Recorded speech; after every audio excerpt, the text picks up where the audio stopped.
So ನಾನು ಸರ್ಕಾರಕ್ಕೆ ಹೇಳ್ತೇನೆ, ನಿಲ್ಲಿಸ್ಬೇಕು. ಇಲ್ಲಾದರೆ ನಾವು ಹಿಂದೂ ಸಂಘಟಕರು ಆ ಹೋಟೆಲ್ಗಳಲ್ಲಿ ಹೊಕ್ಕು ಹೊಡಿಬೇಕಾಗತ್ತೆ ಅಂತನ್ನುವಂಥ ಎಚ್ಚರಿಕೆಯನ್ನು ಕೊಡ್ತಾ ಇದ್ದೀನಿ.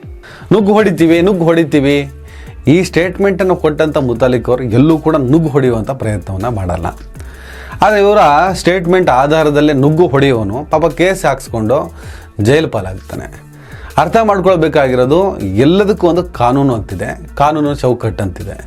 ಸೆಲೆಬ್ರೇಷನ್ಗೆ ಅವಕಾಶ ಕೊಡೋದು ಇಲ್ಲಿನ ಕಾನೂನೇ, ಇಲ್ಲಿನ ಕಾನೂನು ವ್ಯವಸ್ಥೆನೇ.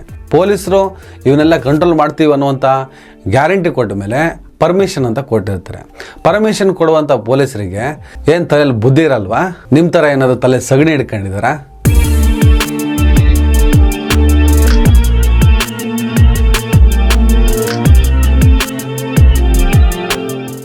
ಹಲೋ ಹಾಯ್ ನಮಸ್ಕಾರ ಸ್ನೇಹಿತರೆ. ದಿ ಗ್ರೇಟ್ ಪ್ರಮೋದ್ ಮುತಾಲಿಕ್ ಅವಾಗ ಬಂದು ಮಾತಾಡ್ತಾರೆ, ಸೌಂಡ್ ಮಾಡ್ತಾರೆ. ಪಾಪ ಕರ್ನಾಟಕದ ರಾಜಕಾರಣದಲ್ಲಿ ಸರ್ವೈವ್ ಆಗಬೇಕು, ಏನಾದರೂ ಪದವಿ ಪುರಸ್ಕಾರವನ್ನು ಪಡಿಬೇಕು ಅಂತ ಪ್ರಯತ್ನ ಪಟ್ಟರೂ ಕೂಡ ಸುಮಾರು 4-5 ದಶಕಗಳ ಹೋರಾಟ ಐ ಥಿಂಕ್ ಏನೂ ಪ್ರಯೋಜನ ಆಗದೆ ಇದ್ದರೂ ಅವಾಗ ಬಂದು ಸ್ವಲ್ಪ ಸೌಂಡ್ ಮಾಡ್ತಾ ಇರ್ತಾರೆ. ಆಶ್ಚರ್ಯ ಆಗೋದು ನಮ್ಮ ಪೊಲೀಸ್ ವ್ಯವಸ್ಥೆ. ಅದೇ ಯಾಕಿನ್ನೋ ಇವರ ಸ್ಟೇಟ್ಮೆಂಟ್ ಆಧಾರದಲ್ಲಿ ಸುಮೋಟೋವನ್ನು ಹಾಕದೆ ಬಿಟ್ಬಿಟ್ಟಿದ್ದೀರಿ ಅಂತ. ಅಥವಾ ಪೊಲೀಸರು ಅಂದ್ಕೊಂಡಿದ್ದಾರೇನೋ ಈ ಮನುಷ್ಯ ಅವಾಗ ಬಂದುಬಿಟ್ಟು ಹೀಗೆ ಬಾಯಿ ಬಂದಂಗೆ ಮಾತಾಡಿ ಹೊರಟೋಗ್ಬಿಡ್ತಾನೆ, ಇವನ್ನ ಸೀರಿಯಸ್ಸಾಗಿ ತಗೊಳ್ಳೋದೇ ಬೇಡ ಅಂತ ಏನಾದರೂ ತೀರ್ಮಾನಕ್ಕೆ ಬಂದಿದ್ದಾರಾ? ಆದರೆ ಸಾರ್ವಜನಿಕವಾಗಿ ಒಬ್ಬ ಮನುಷ್ಯನನ್ನು ಉಡಾಫೆ ಮಾಡ್ತೀವೋ ಉಡಾಫೆ ಮಾಡಲ್ವೋ ಇದು ವೈಯಕ್ತಿಕ ನಿಲುವಾಗಲ್ಲ. ಸಾರ್ವಜನಿಕವಾಗಿ ಕೊಡುವಂಥ ಹೇಳಿಕೆಗಳನ್ನು ಗಂಭೀರವಾಗಿ ಪರಿಗಣಿಸಲೇಬೇಕು. ಕಾನೂನು ಪ್ರಕಾರ ಏನೇನು ಕ್ರಮ ತಗೋಬೇಕು ಅದು ತಗೊಳ್ಳೇಬೇಕಾಗ್ತದೆ. ವಿಚಾರ ಏನು ಅಂದರೆ ಹೊಸ ವರ್ಷ ಬಂತು. ಪ್ರತಿ ವರ್ಷ ಈ ಹೊಸ ವರ್ಷದ ಡಿಸೆಂಬರ್ 31 ಇದನ್ನು ವಿರೋಧಿಸ್ತಾ ಬಂದಿದ್ದೀವಿ. ಈ ವರ್ಷವೂ ಕೂಡ ಅದನ್ನು ವಿರೋಧ ಮಾಡ್ತಾ ಇದ್ದೀವಿ. ಹಿಂದೂ ಸಂಪ್ರದಾಯ ಸಂಸ್ಕೃತಿಯ ಪ್ರಕಾರ, ಧರ್ಮದ ಪ್ರಕಾರ ನಮ್ಮದು ಯುಗಾದಿ ಹೊಸ ವರ್ಷ. ಪಂಚಾಂಗದ ಪ್ರಕಾರನೂ ವೈಜ್ಞಾನಿಕ ಪ್ರಕಾರನೂ ಕೂಡ ಅತ್ಯಂತ ಸಮರ್ಪಕವಾಗಿ ಯುಗಾದಿ ಇದು ಹೊಸ ವರ್ಷ.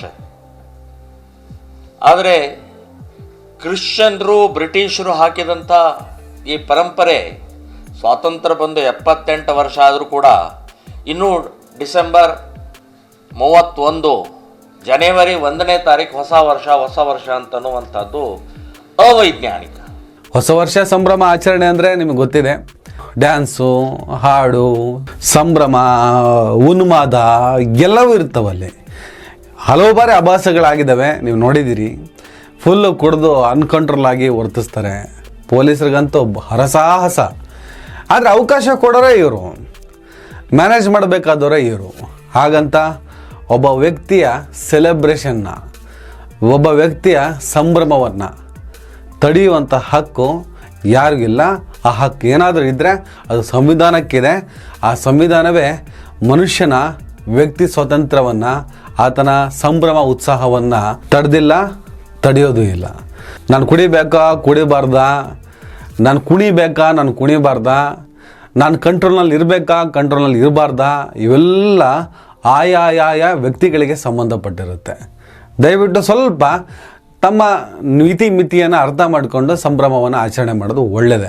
ಹಾಗಂತ ಅದು ಯಾವುದೋ ಒಂದು ಧರ್ಮ, ಅದು ಯಾವುದೋ ಒಂದು ಸಂಸ್ಕಾರ, ಯಾವುದೋ ಒಂದು ಸಂಸ್ಕೃತಿ ಹೆಸರನ್ನು ಕೆಡಿಸುತ್ತೆ.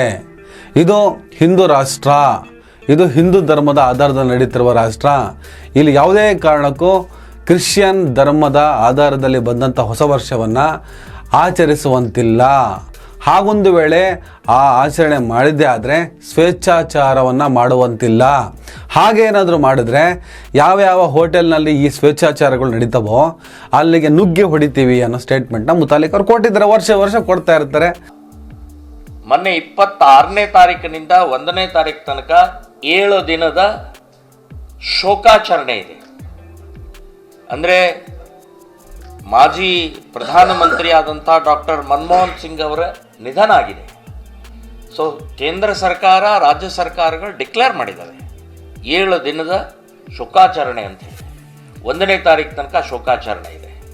ಸೊ ಶೋಕಾಚರಣೆ ಇದ್ದಂಥ ಸಮಯದಲ್ಲಿ ಬೆಂಗಳೂರಿನಲ್ಲಿ ಆಗಲಿ, ಇಡೀ ಕರ್ನಾಟಕದ ಲಾಡ್ಜ್ಗಳಲ್ಲಾಗಲಿ, ಹೋಟೆಲ್ಗಳಲ್ಲಾಗಲಿ ಹೊಸ ವರ್ಷದ ಆಚರಣೆ ಹೇಗೆ ಮಾಡ್ತೀರಿ? ಯಾವ ರೀತಿ ಅದನ್ನು ಕುಡಿದು ಕುಪ್ಪಳಿಸಿ ಪಟಾಕಿ ಹಾರಿಸಿ ಅಶ್ಲೀಲ ಅಸಭ್ಯವಾಗಿ ವರ್ತನೆ ಮಾಡಿಸ್ತೀರಿ? ಸೊ ನಾನು ಸರ್ಕಾರಕ್ಕೆ ಹೇಳ್ತೇನೆ, ನಿಲ್ಲಿಸ್ಬೇಕು. ಇಲ್ಲಾದರೆ ನಾವು ಹಿಂದೂ ಸಂಘಟಕರು ಆ ಹೋಟೆಲ್ಗಳಲ್ಲಿ ಹೊಕ್ಕು ಹೊಡಿಬೇಕಾಗತ್ತೆ ಅಂತನ್ನುವಂಥ ಎಚ್ಚರಿಕೆಯನ್ನು ಕೊಡ್ತಾ ಇದ್ದೀನಿ. ನುಗ್ಗು ಹೊಡಿತೀನಿ ಅನ್ನೋದು ಕ್ರೈಮ್ ಅಲ್ವಾ? ಯಾರು ಇವರೆಲ್ಲ ನುಗ್ಗು ಹೊಡಿಯೋಕ್ಕೆ? ಯಾರು ನುಗ್ಗು ಹೊಡೆಯೋದಕ್ಕೆ? ಈಗ ಮನಮೋಹನ್ ಸಿಂಗ್ ಅವರು ತೀರ್ಕೊಂಡಿದ್ದಾರೆ. ಅವರ ಶೋಕಾಚರಣೆ 7 ದಿನಗಳ ಕಾಲ ಅಂತ ಸರ್ಕಾರ ಘೋಷಣೆ ಮಾಡಿದೆ. ಅದನ್ನು ಇವರು ಈಗ ಉಲ್ಲೇಖ ಮಾಡಿದ್ದಾರೆ.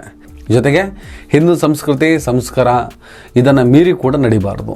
ಕುಣಿತ ಇದ್ರ ಜೊತೆ ಡ್ರಗ್ಸ್ ಅನ್ನುವಂಥ ಪದವನ್ನು ಯೂಸ್ ಮಾಡಿದ್ದಾರೆ. ಪೊಲೀಸ್ ಇಲಾಖೆ ಇದಕ್ಕೆ ಉತ್ತರ ಕೊಡಬೇಕಾಗುತ್ತೆ.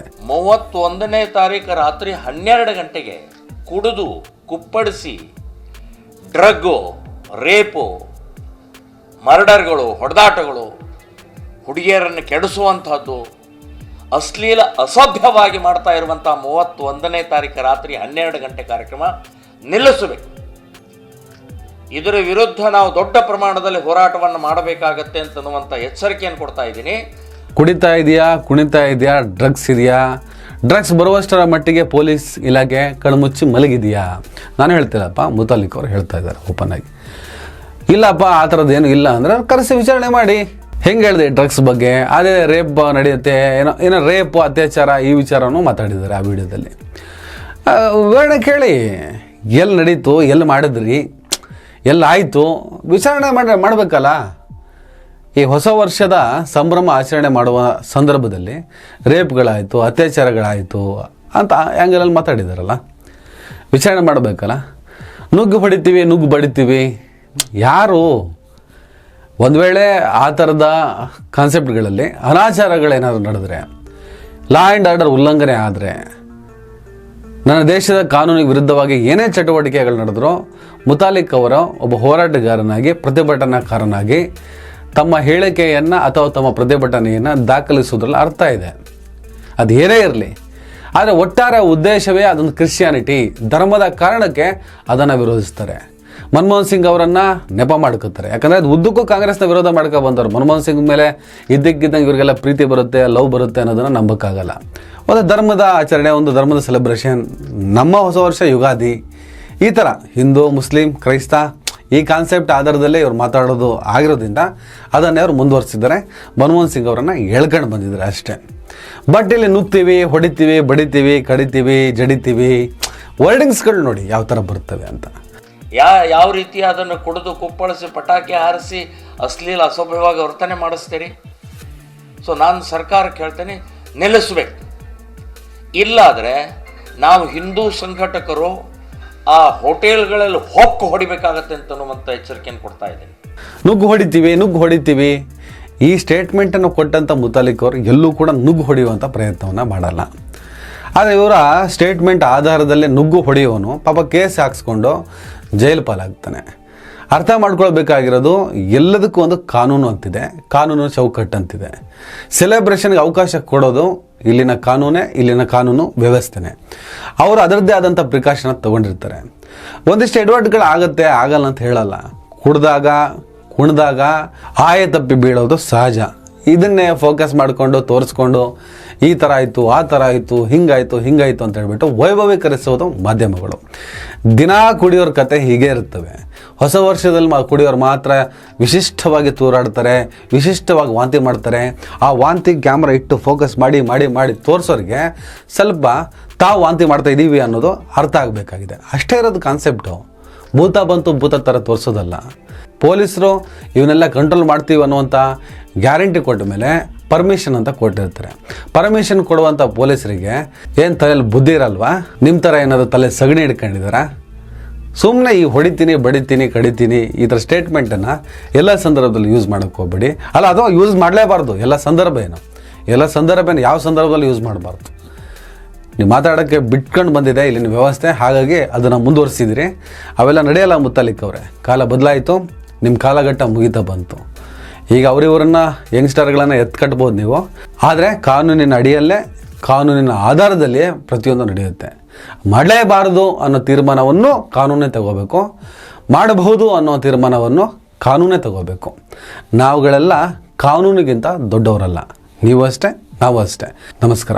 ದಯವಿಟ್ಟು ಎಲ್ಲರೂ ಈ ಚಾನಲ್ನ ಸಬ್ಸ್ಕ್ರೈಬ್ ಮಾಡಿ. ನಿಮ್ಗೆ ಇಷ್ಟ ಆದರೆ ಈ ಚಾನಲ್ಗೆ ಜಾಯ್ನ್ ಆಗಿ. ಈ ವಿಡಿಯೋ ಇಷ್ಟ ಆದರೆ ದಯವಿಟ್ಟು ಎಲ್ಲರೂ ಶೇರ್ ಮಾಡಿ. ಸ್ವತಂತ್ರ ಪತ್ರಿಕೋದ್ಯಮವನ್ನು ಬೆಂಬಲಿಸಿ. ನನ್ನ ಯುಕ್ತಿಗೆ ನಿಮ್ಮ ಶಕ್ತಿಯೇ ಶ್ರೀರಕ್ಷೆ.